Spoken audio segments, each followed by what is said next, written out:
Hi student, ये second video है हम लोगों का और वादे के अनुसार अकॉर्डिंग टू प्रॉमिस फिर हम लोग नए टॉपिक पे आ रहे हैं और उम्मीद है कि आपको ये टॉपिक बहुत अच्छे समझ में आने वाला है। कंसंट्रेट होकर वीडियो को देखना है।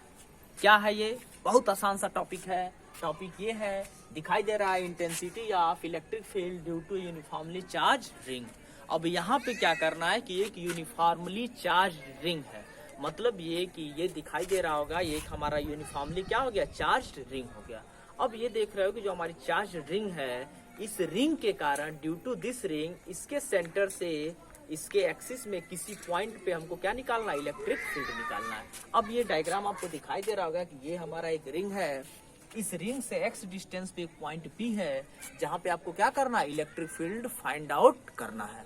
तो उसके लिए आप क्या करोगे कि अगर हमने माना कि Q चार्ज इस पे यूनिफॉर्मली डिस्ट्रीब्यूटेड है, मतलब ये कि इस पे हमने देखा कि Q चार्ज यूनिफॉर्मली क्या हो गया, डिस्ट्रीब्यूटेड हो गया। सभी पॉइंट्स पे जितने भी इसमें पॉइंट एग्जिस्ट कर रहे होंगे, सभी पॉइंट पे चार्ज जो Q होगा वो डिस्ट्रीब्यूट हो गया होगा।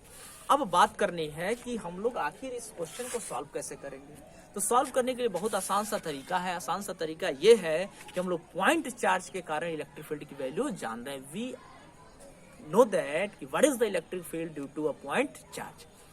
अगर आप पॉइंट चार्ज के कारण इलेक्ट्रिक फील्ड जान रहे हो तो इसमें बहुत सारे पॉइंट हैं, इनफाइनाइट पॉइंट एग्जिस्ट कर सकते हैं। तो आप क्या करोगे, सभी पॉइंट्स के कारण इलेक्ट्रिक फील्ड निकाल के हमको ऐड कर देना है, जो कि आसान नहीं है। इसीलिए इंटीग्रेशन का हम यूज करने वाले यहाँ पे हैं। अब पॉइंट चार्ज से यहाँ पे इलेक्ट्रिक फील्ड निकाल लेंगे। चलिए हम लोग निकालते हैं। है क्या, अब यहाँ पे मैंने एक छोटा सा पॉइंट मान लिया। इस पॉइंट पे मैंने माना कि DQ चार्ज है। अब ध्यान से सोचो, इस पॉइंट पे अगर DQ चार्ज है तो इस पॉइंट से R डिस्टेंस पे ये हमारा P पॉइंट है। कितने डिस्टेंस पे, R डिस्टेंस पे। अब ये देख रहे होगे कि हमेशा इलेक्ट्रिक फील्ड लाइन ज्वाइनिंग के डायरेक्शन में होगी। तो यहाँ से जो इसके से स्मॉल इलेक्ट्रिक फील्ड होगा D, वो इधर हो जाएगा। ध्यान से देखना, D इधर होगा। इस एंगल को मैंने क्या ले लिया, थीटा ले लिया। इस लाइन को थोड़ा सा मैंने बढ़ा दिया तो ये भी थीटा हो जाएगा। अब देखो थोड़ा सा कि जो D है, तो इसका जो हम लोग कंपोनेंट देखेंगे तो इसके दो कंपोनेंट होंगे, एक D साइन थीटा, क्योंकि वेक्टर क्वांटिटी, एक D कॉस थीटा। तो जिधर एंगल होता है उधर क्या हो जाएगा, साइन थीटा। एंगल नहीं है, सॉरी, जिधर एंगल होगा उधर क्या होगा, कॉस थीटा। जिधर एंगल नहीं है उधर साइन थीटा। ऑलरेडी आपको बताया जा चुका है कि अगर F4 से थीटा है, F कॉस थीटा होगा, F साइन थीटा होगा। अब हम लोग देख रहे हैं कि ये जो हमारा D है, इसके दो कंपोनेंट होगा, एक इस डायरेक्शन में और दूसरा इस डायरेक्शन में। इधर हो जाएगा DE कॉस थीटा, इस डायरेक्शन में हो जाएगा DE साइन थीटा। अगर एक हम लोग इसके ठीक सामने दूसरी पॉइंट ले लेते हैं तो इससे भी यही डायग्राम बनने वाला है। आप देख सकते हो ये भी एंगल थीटा होगा, इससे भी इधर DE कॉस थीटा हो जाएगा, इधर क्या हो जाएगा, DE साइन थीटा हो जाएगा। अब देख रहे हैं कि जो साइन थीटा वाले टर्म्स हैं वो एक दूसरे को क्या कर रहे हैं, कैंसिल कर रहे हैं। साइन थीटा वाले टर्म कैंसिल कर रहे हैं। इस पॉइंट से हमने निकाला, इस पॉइंट से निकाला, ऐसे बहुत सारे पॉइंट बन रहे हैं। तो जितने भी साइन थीटा वाले टर्म होंगे वो एक दूसरे को क्या कर लेंगे, कैंसिल आउट करेंगे। जो कॉस थीटा वाले टर्म होंगे वो ऐड हो जाएंगे। मतलब ये कि एक पॉइंट से एक D कॉस थीटा मिल रहा है, ऐसे बहुत सारे पॉइंट होंगे। क्योंकि इसकी लेंथ जो हम लोग देखेंगे 2πa होने वाली है, तो 2πa में जितने पॉइंट एग्जिस्ट करेंगे सभी पॉइंट से हम लोग क्या करना पड़ेगा, इलेक्ट्रिक फील्ड की वैल्यू फाइंड आउट करनी है। अब करनी है तो भाई चैलेंज है, चैलेंज है तो हम लोग स्वीकार कर ही लेंगे। We accept this challenge. तुम लोग भी एक्सेप्ट करो इस चैलेंज को। आइए अपने एक्सेप्टेशन, अपने तुम्हारे एक्सपेक्टेशन को मिलाते हुए हम लोग चल रहे हैं, इस वीडियो को आगे बढ़ा रहे हैं और इलेक्ट्रिक फील्ड की वैल्यू निकाल रहे हैं। अब क्या है, डायग्राम सबको दिख रहा होगा। जो साइन थीटा है वो टर्म हमारे कैंसिल हो चुके हैं, कॉस थीटा ऐड हो चुका है। तो एक स्मॉल D की पहले वैल्यू मैं निकाल लेता हूँ। D की वैल्यू क्या होगी, अब बता दो, जान रहे हो, 1/4πε0 Q/r²। तो Q की वैल्यू कितनी है, तो Q की वैल्यू है यहाँ पे DQ। R की वैल्यू क्या है, R ही है, क्योंकि R डिस्टेंस पे है यहाँ से। ये हो जाएगा DQ/r²। किसकी वैल्यू है, D की वैल्यू है। किसकी वैल्यू है, D की वैल्यू है। लेकिन जो हमारा इस डायरेक्शन में इलेक्ट्रिक फील्ड है वो कितना है, D कॉस थीटा है। क्या है, D कॉस थीटा है। अब जितने भी D cos थीटा हमारे हैं सब ऐड होते चले गए हैं, तो हमको भी यहाँ इंटीग्रेशन से इनको ऐड करना पड़ेगा, इनका समेशन लेना पड़ेगा। एक D हो गया।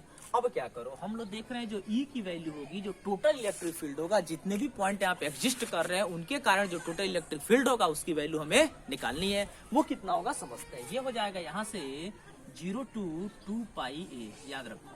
अब कहोगे सर 2 पाई ए आपने क्यों लिया हुआ, तो इसका कारण ये है कि इसकी जो टोटल लेंथ होगी, क्योंकि ए रेडियस का मैंने इसे माना हुआ है कि ए रेडियस का हमारा क्या है, रिंग है। जो रिंग है वो कितने रेडियस का, ए रेडियस का है, तो इसकी टोटल लेंथ कितनी होगी, 2 पाई ए होगी। 2 पाई ए हो गया, ये 0 हो गया, 2 पाई ए हो गया। अब क्या करना है, 1/4 पाई एप्सिलॉन नॉट। अब यहाँ लिख देंगे डी कॉस थीटा। क्या लिख दिया मैंने, डी कॉस थीटा, क्योंकि इसी को इंटीग्रेट करना है। अब इंटीग्रेट हम लोग करते हैं। अब यहाँ पे इस डायग्राम को मैं इरेज कर रहा हूँ। डायग्राम सभी लोग आप लोग बना लिए होंगे। अब हम लोग आगे इसमें देखते हैं। अब देखो है क्या ये, अब हमने देखा कि जो डी था, ई की value 0 to 2 pi D cos theta. अब डी की वैल्यू हमें लिखनी है, यहाँ से हम लोग डी की वैल्यू लिखेंगे। अब ये ई की जो हमारी वैल्यू थी वो क्या हो गई, यहाँ से देख लो, 1/4 पाई एप्सिलॉन नॉट और डी क्यू अपान, यहाँ से लिख लेंगे d q upon r square cos theta. तो ये देख लो, ये हो जाएगा d q upon r square cos theta. अभी मैं दिखा दूं आपको डायग्राम यहाँ पे छोटा सा बना के, जो ये थीटा था, ये आर था, एक्स था, कॉस थीटा की वैल्यू क्या हो जाएगी, base upon hypotenuse means x by r हो जाएगा। यहाँ से कॉस थीटा की वैल्यू अगर मैं लिख लूँ तो ये हो जाएगा एक्स बाई आर हो जाएगा। अब देखो d q upon r square x by r हो गया। अब यहाँ से डी क्यू की वैल्यू हमें निकालनी है। डी क्यू की वैल्यू कैसे निकालेंगे, थोड़ा सा समझो यहाँ पे कि हमने देखा जो लेमडा आप पढ़े हुए हो, डी क्यू अपान क्या होता है, डीएल होता है। तो अगर इस छोटे से स्मॉल लेंथ डीएल में डी क्यू चार्ज है तो लेमडा की वैल्यू होगी डी क्यू अपान डीएल। अब ये बताओ कि जो टोटल हमारा ये लेमडा की वैल्यू हो गई डी क्यू अपान डीएल से, अब इसी लेमडा की वैल्यू क्या हो जाएगी, क्यू अपान 2 पाई एल हो जाएगा। होगा कि नहीं होगा, क्योंकि टोटल चार्ज क्या है, क्यू है, और ये जो टोटल लेंथ है 2 पाई ए है, तो ये हो जाएगा q upon 2 pi a equal to d q upon dl. तो डी क्यू की वैल्यू यहाँ से कितनी हो जाएगी, q upon 2 pi a into dl. ध्यान समझना, ये हो गई q upon 2 pi a into dl. अब यहाँ पे डी क्यू के जगह पर हम लिख लेंगे Q upon 2 pi a into dl.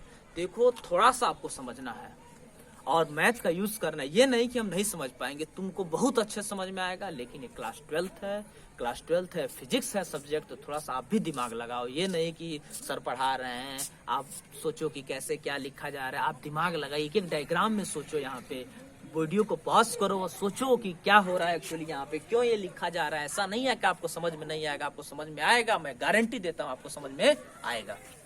अब क्या है, अब इस की वैल्यू हम लोग यहाँ पे लिख लेते हैं। इसकी वैल्यू लिखने के लिए हमने देखा कि ये हो गया 1/4 पाई एप्सिलॉन नॉट। अब डी क्यू की वैल्यू है कितनी, Q upon 2 pi a into DL. तो क्यू अपान 2 पाई ए मैं बाहर ले लेता हूँ, ध्यान समझना।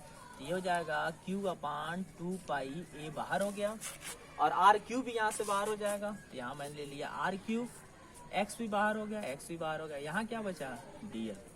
कहाँ से कहाँ तक, 0 to 2 पाई ए। अब डीएल को हम लोग 0 to 2 पाई ए इंटीग्रेट करेंगे, वैल्यू क्या आ जाएगी, एल आ जाएगी। डीएल ऐड होते होते कितना मिलेगा, एल मिलेगा। वही एल कितना होगा, एल के जब एक बार 2 पाई ए लिखेंगे और एक बार एल के जब लिमिट रखना आप जान लोगे, एक बार -0 लिख लेंगे। तो ये जो हमारी वैल्यू आने वाली है वो हो जाएगी, यहाँ पे अगर हम लोग इसको सॉल्व कर लें तो जो ई की वैल्यू है ये हो जाएगी 1/4 pi epsilon naught q upon 2 pi a into x by r cube, x by r cube. अब इसको हम लोग लिख लेंगे डीएल हो जाएगा, डीएल के जगह लिमिट रख लेंगे 2 पाई ए -0। अब देखो इसको सब्ट्रैक्ट करेंगे, 2 पाई ए मिलेगा, 2 पाई ए से 2 पाई ए हम लोग कैंसिल कर लेंगे। ई की वैल्यू हो जाएगी यहाँ पे 1/4 pi epsilon naught cube upon r cube into x. अब क्या करना है, आर की आपको वैल्यू निकालनी पड़ी, क्योंकि आर हमने लिया हुआ था, आपने लिया हुआ था, आर क्वेश्चन में नहीं था। क्वेश्चन में क्या था, एक्स था और ए था, इसीलिए हम लोग इसकी वैल्यू निकालेंगे। और यहाँ से आप देख रहे हो कि आर की वैल्यू निकल जाएगी, ए है ये एक्स है, तो पाइथागोरस थ्योरम अप्लाई कर दो। तो आर स्क्वायर की वैल्यू होगी ए स्क्वायर एक्स स्क्वायर, तो आर क्यूब है तो इसकी वैल्यू हो जाएगी a square x square to the power 3/2 हो जाएगा। अब इसको हम लोग सॉल्व कर लेते हैं, तो ये हो जाएगा 1/4 4 pi epsilon naught q x upon a square x square to the power 3/2। यही हमको डिराइव करना था। ई की वैल्यू निकल गई 1/4 pi epsilon naught q x upon a square plus x square 3/2। यही हमारा रिक्वायर्ड एक्सप्रेशन था। क्या था? रिक्वायर्ड एक्सप्रेशन था, हमने सॉल्व कर लिया। फिर आगे हम लोग बढ़ते हैं। 2 स्पेशल केसेस हैं, उसके बाद से इससे रिलेटेड हम लोग न्यूमेरिकल नेक्स्ट वीडियो में करेंगे। स्पेशल केसेस क्या है 2 देख लेते हैं, जल्दी से देखते हैं। आपको इक्वेशन दिखाई दे रहा होगा।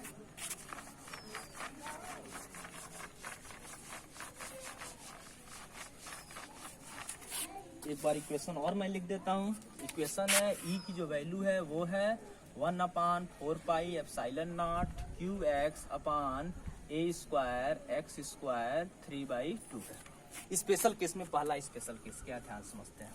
अगर x 0 हो जाए, x 0 होने का मतलब क्या था कि ये जो पॉइंट था वो यहाँ पे आ जाए, मतलब कि सेंटर पे चला जाए रिंग के। x 0 का मतलब क्या हुआ? सेंटर पे आ जाएगा, क्योंकि x मैंने ये लेंथ लिया हुआ था, कहाँ आ गया? सेंटर पे आ गया। जब x 0 रखोगे तो इस इक्वेशन में x 0 रख दो, तो जो e की वैल्यू हो जाएगी when x equal to 0 that is at centre. e की वैल्यू क्या हो जाएगी? 1/4 पाई एप्सिलॉन नॉट। x की वैल्यू 0 रखेंगे तो टोटल वैल्यू 0 हो जाएगी, मीन्स से वैल्यू क्या हो गई? 0। मतलब कि सेंटर पे जो इलेक्ट्रिक फील्ड था वो कितना हो गया? 0 होगा। कितना होगा? 0 होगा। दूसरा स्पेशल केस देख लेते हैं।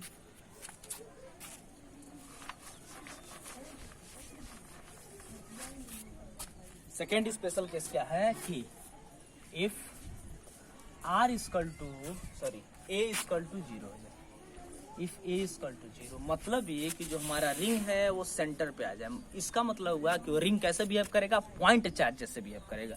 तो देखो इस इक्वेशन से भी वो पॉइंट चार्ज जैसे बिहेव करने जा रहा है। a इक्वल टू 0 होगा तो a 0 रखोगे तो टोटल वैल्यू 0 हो जाएगी। एक्स स्क्वायर पे 3/2 है, 2 से 2 कट जाएगा, एक्स क्यूब आएगा, एक्स क्यूब से एक्स कैंसिल हो जाएगा। ये डायरेक्ट रिलेशन में लिख रहा हूँ, तो ई की वैल्यू हो जाएगी 1/4 पाई एप्सिलॉन नॉट क्यू अपान एक्स स्क्वायर। इसको आप सॉल्व कर लेना। थर्ड पॉइंट क्या है? थर्ड पॉइंट है आप थोड़ा सा मैथ का यूज करना। मैं थर्ड पॉइंट आपको बता दे रहा हूँ। कई बार एक कंपटीशन में पूछा गया है, सॉल्यूशन नहीं पूछा गया, लेकिन वैल्यू पूछ दी गई है। आपसे यह पूछ दिया जाए कि इस रिंग से किस पॉइंट पे इलेक्ट्रिक फील्ड मैक्सिमम होगी, ई मैक्स कहाँ पे होगा। डायरेक्ट आंसर मैं बता रहा हूँ, वो होता है अगर रेडियस हमारी ए थी तो a/√2 पे ई हमारा क्या मिलता है? ई मैक्सिमम मिलता है। कब? जब x की वैल्यू कितनी हो जाती है? a/√2 हो जाती है, उस केस में ई मैक्सिमम मिलता है। अब सोचोगे सर ने डायरेक्ट बता दिया, तो मैं बता दूं आपको। आप करना क्या, जो एबव इक्वेशन है ना, इस इक्वेशन को डिफरेंशिएट कर देना। क्या कर देना? इस इक्वेशन को डिफरेंशिएट कर देना। और जब आप डिफरेंशिएट करोगे तो d/dx की वैल्यू को 0 कर देना। यह कंडीशन होता है कैलकुलस में मैक्सिमा पढ़ाई जाती है। तो मैक्सिमा की कंडीशन है कि first derivative 0, second derivative negative. ये मैक्सिमम कंडीशन जब d/dx यहाँ से निकालोगे, x के रिस्पेक्ट में इसको डिफरेंशिएट करोगे तो आप वहां पे देखोगे और उसकी वैल्यू 0 रखोगे तो बाकी वैल्यू 0 हो जाएगी। केवल रिलेशन a और x में आएगा तो x की जो वैल्यू निकलेगी वो हो जाएगी a/√2। ये हमारे वीडियो थे। अब हमारा वीडियो समाप्त हुआ। उम्मीद है कि आपको समझ में आया होगा। फिर मैं कह रहा हूँ, घर पे बैठे हो अच्छे से पढ़ाई करो, घर वालों को डिस्टर्ब ना करो। सुनाई दे रहा है कई लोग डिस्टर्ब कर रहे हैं घर वालों को। फिर मिलेंगे क्लास में तो उनकी क्लास ली जाएगी। Thank you.